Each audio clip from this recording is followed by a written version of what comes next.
മാഷാ അല്ലാ, ബാറക്കല്ലാ, തബാറക്കല്ലാ എന്നൊക്കെ ഇങ്ങനെ പറയാറുണ്ട്. ഇതൊക്കെ ഏകദേശം ഇതിൻ്റെയൊക്കെ അർത്ഥങ്ങൾ വരുന്നത് ഒരേ സാഹചര്യം, ഒരേ ലെവലിലാണ് ഇതിൻ്റെ അർത്ഥങ്ങളൊക്കെ കടന്നു വരുന്നത്.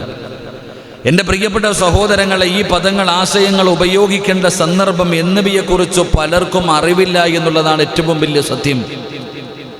അതുകൊണ്ട് ഈ പദങ്ങൾ സാധാരണ പറയാറുള്ളത് പോലെ നമ്മൾ പറയാറുണ്ട്. ഗുഡ്, വെരി ഗുഡ് എന്നൊക്കെ പറയാം. മക്കളൊക്കെ നല്ല മാർക്ക് മേടിക്കുമ്പോൾ പറയാം ഗുഡായിട്ടുണ്ട്, അല്ലെങ്കിൽ ഇത്തിരി കൂടെ അങ്ങോട്ട് കടത്തിയിട്ട് പറയും വെരി ഗുഡ്, നല്ല ഇത്തിരി കൂടെ ഉണ്ട്, ഇങ്ങനെയൊക്കെ പറയുന്നത് പോലെയൊക്കെ പ്രയോഗിക്കാറുണ്ട്. നല്ല മാർക്ക് വാങ്ങിച്ചു, അൽഹംദുലില്ലാ, മാഷാ അല്ലാ, കൊള്ളാട്ടാ എന്നൊക്കെ, മബ്രൂക്ക് എന്നൊക്കെ പറയണ പോലെ. അപ്പം പലർക്കും ഇതിൻ്റെ അർത്ഥമോ മറ്റുള്ള കാര്യങ്ങളോ അറിയില്ല. ചിലരിതൊരു ഭംഗിയായിട്ട് രസം ഇതിലൊക്കെ പറയുമ്പോൾ, ചിലരൊക്കെ അൽഹംദുലില്ലാ എന്തെങ്കിലുമൊക്കെ പറയുന്ന സമയത്ത് അറബി വാക്കുകൾ പറയാറുണ്ട്. ആരോ ഒരാളിന്ന് ഫോൺ വിളിച്ചിട്ട് വെച്ചപ്പോഴും എന്താ പറഞ്ഞതെന്ന് എനിക്ക് തന്നെ മനസ്സിലായില്ല. ഒരു ഓളത്തിനിങ്ങനെ അൽഹംദുലില്ലാ ഗൾഫിൽ നിന്നൊക്കെ വന്നു കഴിഞ്ഞാൽ വേറെ ഒന്നും അറിയത്തില്ല, കൈഫുൽ ഹാൽ ചോദിക്കണ പോലെ ആകെ അതേ അറിയത്തുള്ളൂ, വേറെ ഒന്നുമില്ല. കാണുമ്പോൾ ഒരു ഓളത്തിന് നമ്മളൊക്കെ. അപ്പം അങ്ങനെ ചിലരൊക്കെ അറബി വാക്കുകൾ ഇങ്ങനെ പ്രയോഗിക്കാറുണ്ട്. മാഷാ അല്ലാ, കൊള്ളാമൽ, മബ്റൂക്ക് ഒക്കെ പറഞ്ഞിട്ട് അതാ മിൻ ഫദ്ലി റബ്ബി എന്നൊക്കെ ഇങ്ങനെ പറയാറുണ്ട്. എൻ്റെ പ്രിയപ്പെട്ട സഹോദരങ്ങളെ, എങ്കിൽ അതിൻ്റെ അർത്ഥം എന്താണെന്ന് നമ്മളിൽ പലരും ചിന്തിക്കാറില്ല. ഈ വാക്കുകളുടെ അർത്ഥം നമ്മൾ പഠിക്കണം. അള്ളാഹു നമുക്ക് ഭാഗ്യം നൽകി അനുഗ്രഹിക്കുമാറാകട്ടെ. ഇപ്പം എന്താണ് മാഷാ അല്ലാ? നമ്മൾ പഠിക്കാൻ തുടങ്ങുകയാ. മാഷാ അല്ലാ, മാ ഷാ അല്ലാ, ഇതാണ്.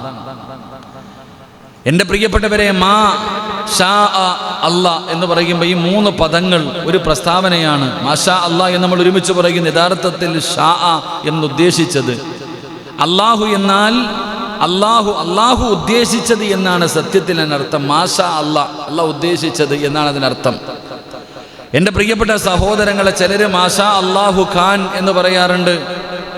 അപ്പം എൻ്റെ പ്രിയപ്പെട്ട സഹോദരങ്ങളോട് മാഷാ അല്ലാ എന്ന് പറയുന്നതിലൂടെ എന്താണ് അവിടെ ഉദ്ദേശിക്കുന്നത്? ഇത് പറയേണ്ടത് എപ്പോഴാണ്? ഇത് പറയുന്നതിലൂടെ ഒരു മനുഷ്യന് കിട്ടുന്ന പ്രതിഫലം എന്താണ് ഇതിൻ്റെ പരിപൂർണമായ? ചിലർ പറയുന്നത് മാഷാ അല്ലാ ലാ ഖുവ്വത ഇല്ലാ ബില്ലാ, ഇങ്ങനെ പറയണമെന്നാണ് പണ്ഡിതന്മാർ നമുക്ക് പഠിപ്പിച്ചു തരുന്നത്. ഇത് പരിപൂർണമായിട്ട് മാഷാ അല്ലാ കാന വമാലം യസഅലം യകുൽ ലാ ഹൗല വലാ ഖുവ്വത ഇല്ലാ ബില്ലാ, ഇതൊക്കെ പണ്ടുള്ളവർ പറഞ്ഞിരുന്ന ഒരു വലിയ ദിക്റുകളും പ്രയോഗങ്ങളൊക്കെ ആയിരുന്നു. അതുകൊണ്ടാണ് പണ്ഡിതന്മാർ അധികം പേരും പറയുന്നു മാഷാ അല്ലാ ലാ ഖുവ്വത ഇല്ലാ ബില്ലാ എന്നാണ് സത്യത്തിൽ ഇത് പറയേണ്ടത് എന്ന് ചില പണ്ഡിതന്മാർ നമുക്ക് പഠിപ്പിച്ചു തരുന്നുണ്ട്. അള്ളാഹു നമുക്ക് ഭാഗ്യം നൽകി അനുഗ്രഹിക്കുമാറാകട്ടെ. ഒരു വ്യക്തിക്ക് അള്ളാഹു സുബ്ഹാനഹു വ തആല അനുഗ്രഹം, ഒരു വ്യക്തിക്ക് അള്ളാഹു അനുഗ്രഹങ്ങൾ ചെയ്തു കൊടുക്കുമ്പോൾ, ആ അനുഗ്രഹങ്ങൾ ഉണ്ടാകുമ്പോൾ അയാൾ അള്ളാഹുവിനോട് മറക്കുകയും, ഇതൊക്കെ നമ്മൾ മറന്നുകൊണ്ട് ജീവിക്കലല്ല, അള്ളാഹുവിന് അനുഗ്രഹങ്ങൾ ചെയ്യുമ്പോൾ അതിന് ശുക്ർ ചെയ്യുന്നത് പോലെ മതിമറന്നു പോകാതിരിക്കാൻ, അങ്ങനെയുള്ള കാര്യങ്ങളിലാണ് ഇങ്ങനെയുള്ള പ്രയോഗങ്ങളൊക്കെ പലരും ചെയ്യാറുള്ളത്. എങ്കിലെൻ്റെ പ്രിയപ്പെട്ട സഹോദരങ്ങളെ, നമുക്ക് ഇതിനെക്കുറിച്ച് പഠിക്കാം. എന്താണ് മാഷാ അല്ലാ എന്ന് പറയുന്നത് കൊണ്ടുള്ള പ്രയോജനം എന്താ?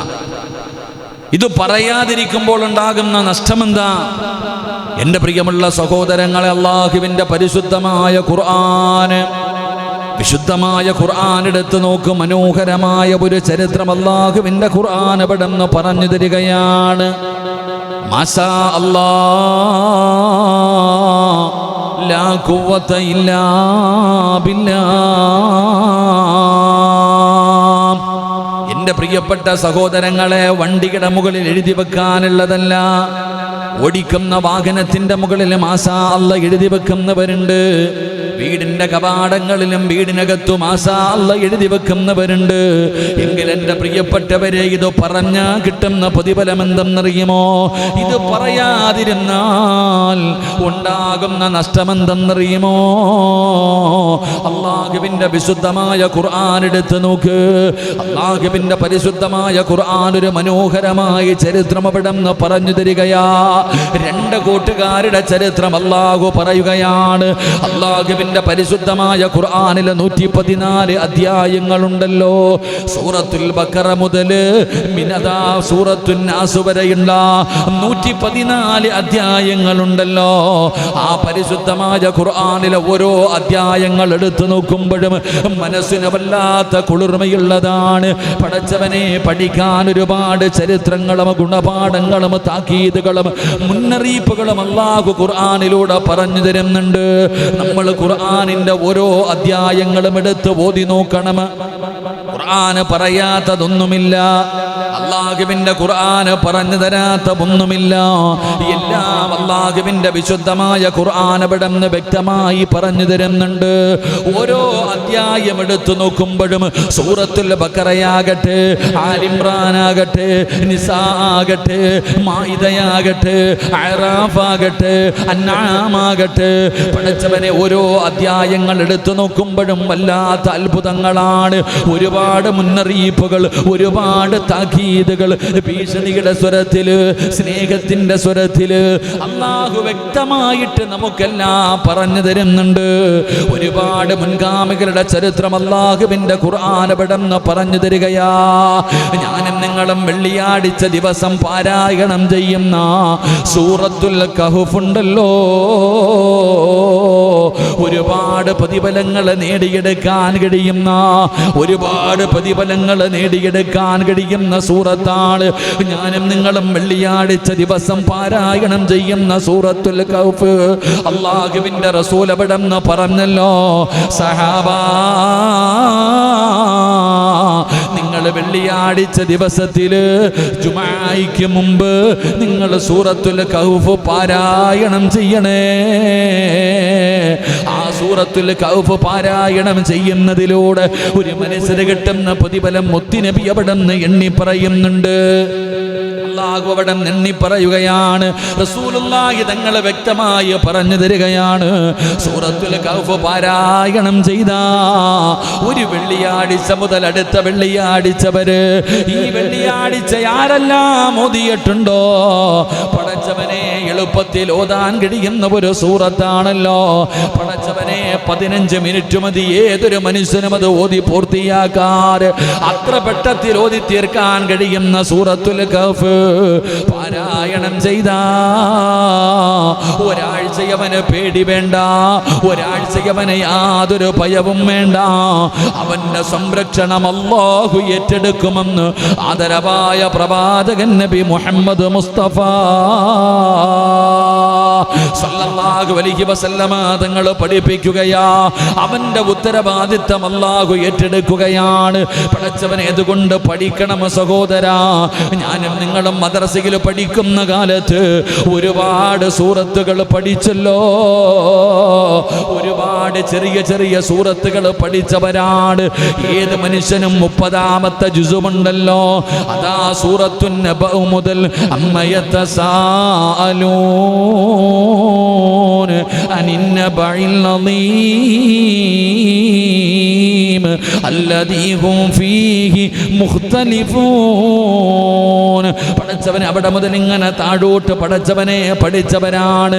സൂറത്തുർ റഹ്മാൻ പഠിച്ചവരാണ്, സൂറത്തുൽ വാഖിയ പഠിച്ചവരാണ്, സൂറത്തുൽ മുൽക്ക് പഠിച്ചവരാണ്, സൂറത്തു യാസീൻ പഠിച്ചവരാണ്, സൂറത്തു സജദ പഠിച്ചവരാണ്.